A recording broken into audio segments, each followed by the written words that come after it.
أهلا وسهلا فيكم على قناة كروشيه آرت. اليوم راح نكمل الجزء الثاني من المفرش وحيكون طريقة التشبيك.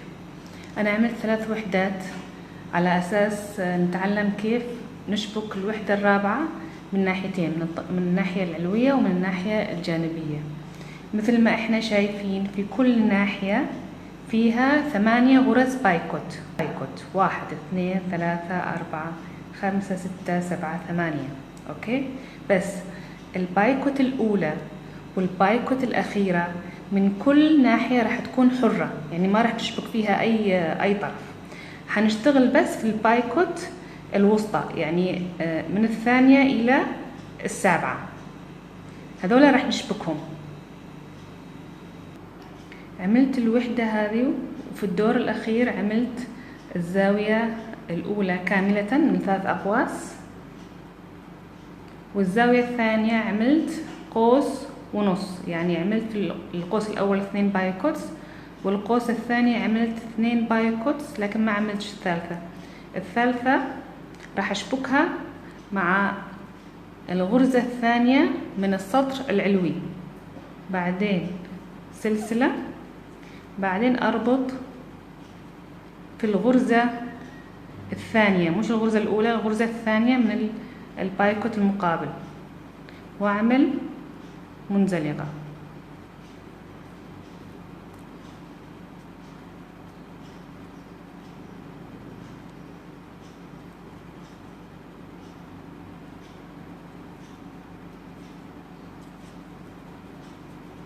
وبعدين هعمل 3 حشو في بقية الفراغ.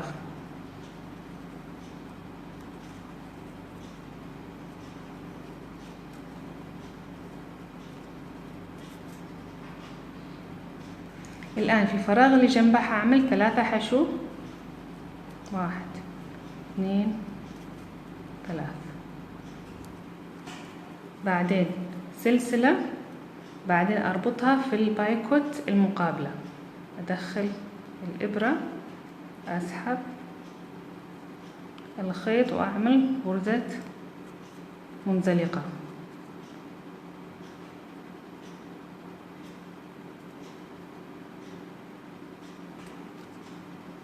أعمل 3 حشو، 1 2 3، بعدين سلسلة، بعدين أربطها في البايكوت المقابلة، أدخل الإبرة، أسحب الخيط وأعمل غرزة منزلقة.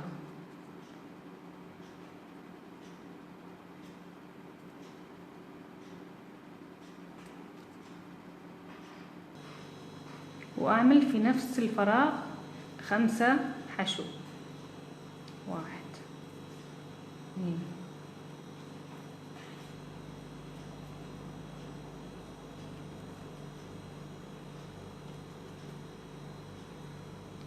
5. في الفراغ التالي هعمل 5 حشو،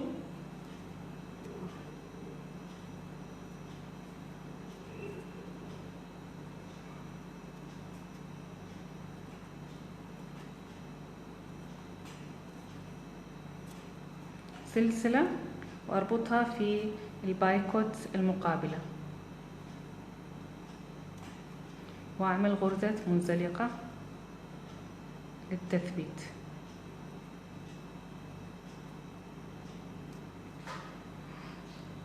بعدين هعمل 3 حشو،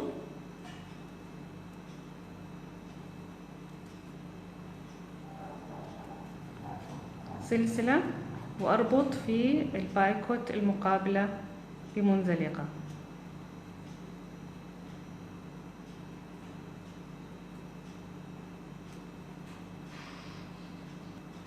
بعدين في الفراغ المتبقي هعمل 5 حشو،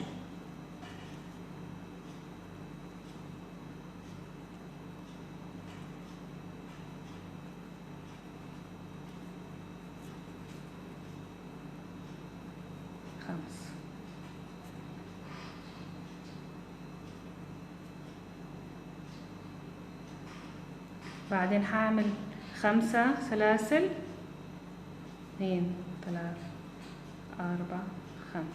وأعمل غرزة بايكوت، هعمل منزلقة في أول سلسلة.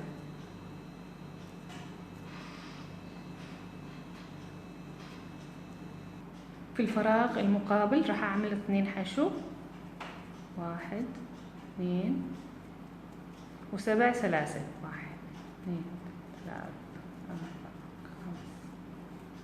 5 7. بعدين ألف الشغل، أعمل منزلقة في ثاني غرزة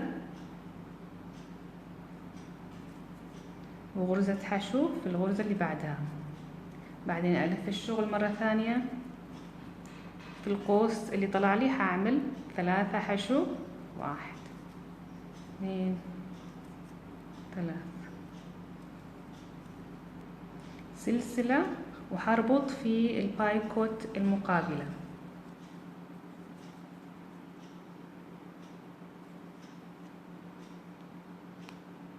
وأثبتها بغرزة حشو.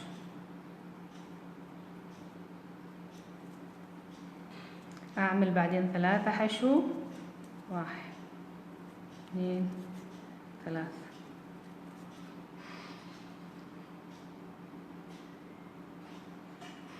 بعدها أعمل 5 سلاسل، 3 4 5، وأعمل غرزة بايكوت في أول سلسلة. بعدين أعمل 3 حشو، 1 2 3.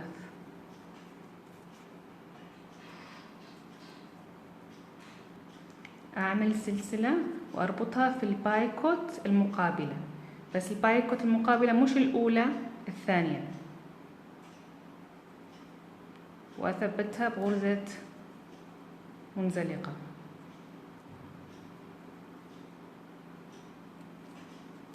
وأعمل في بقية القوس 3 حشو، 1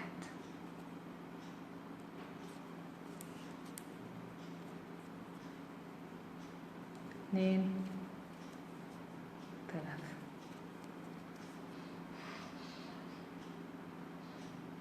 الآن ننتقل للقوس التالي، وحنعمل 3 حشو.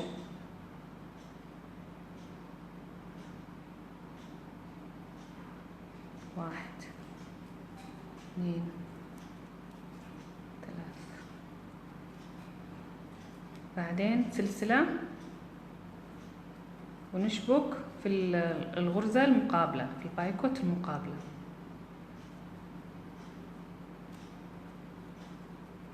ونثبتها بغرزة منزلقة. هنعمل 3 حشو،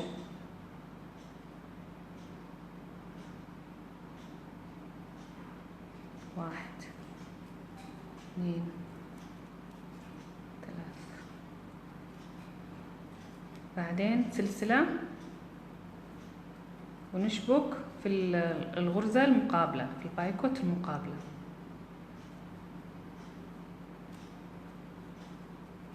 ونثبتها بغرزة منزلقة.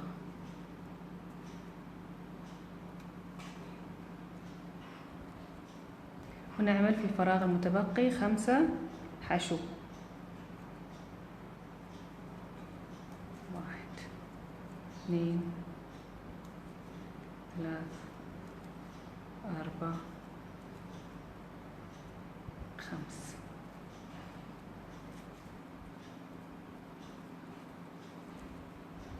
في الفراغ المقابل هنعمل 5 حشو،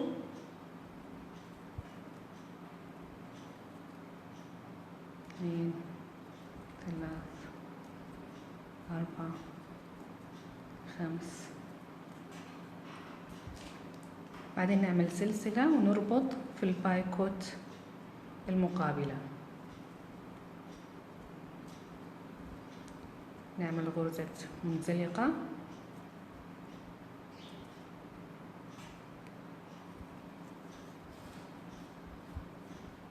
نعمل 3 حشو، 2 3. نعمل سلسلة ونربط. في البايكوت المقابل.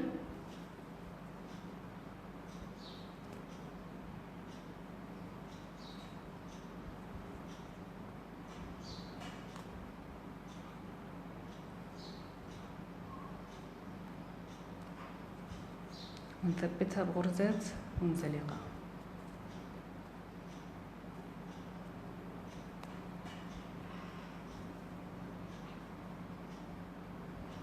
ونعمل في الفراغ المتبقي 5 حشو. 1 2 3 4 5. بعد ال5 حشو هعمل 5 سلاسل، 3 4 5، واعمل غرزة بايكوت.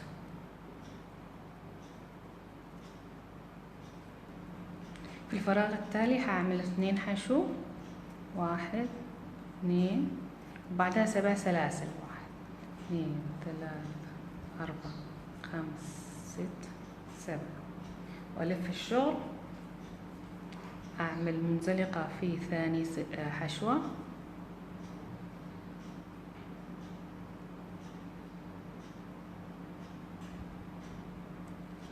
بعدين غرزة حشو بعدها، والف الشغل مرة ثانية. اعمل 3 حشو، 1 2 3، اعمل سلسلة واربطها في اخر بايكوت.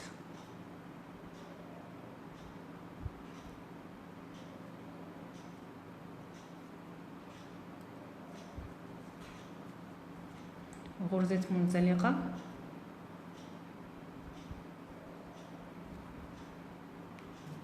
واعمل 3 حشو، 1 2 3، بعدين اعمل 5 سلاسل، واعمل غرزة بايكوت منزلقة في اول سلسلة، بعدين اعمل 3 حشو، 1 2 3، واعمل 5 سلاسل، 5، بعدين غرزة بايكوت و3 حشو مرة ثانية في نفس القوس، 1 2 3. ننتقل للفراغ الأخير، هنعمل 3 حشو، 1 2 3، 5 سلاسل، بعدين غرزة بايكوت،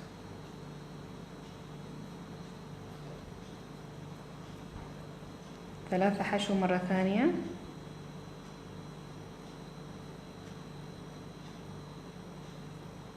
واحد 2 3،